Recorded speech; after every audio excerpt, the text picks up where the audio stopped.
Hi, I'm Brittany with WTI, and Jazzy here is excited to get brushed by her Burt's Bee dog brush. Now, not only does Jazzy enjoy being brushed by this, but I enjoy using it as well. It's so beautifully designed. I love the wooden part that goes against your palm, the canvas strap that you slip your hand underneath, and then it's just in the palm of your hand and you can brush your dog in the motion that you would normally do if you were just petting them. So it's very relaxing. I love how the metal bristles have little balls at the end, which allows it to give it a nice scratch, but not be too abrasive, but also at the same time helps to get the knots out, which when you have a dog with longer fur, that is a big issue, getting gnats and knots all throughout.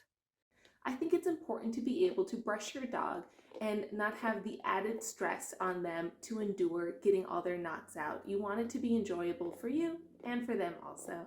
And that's my point of view.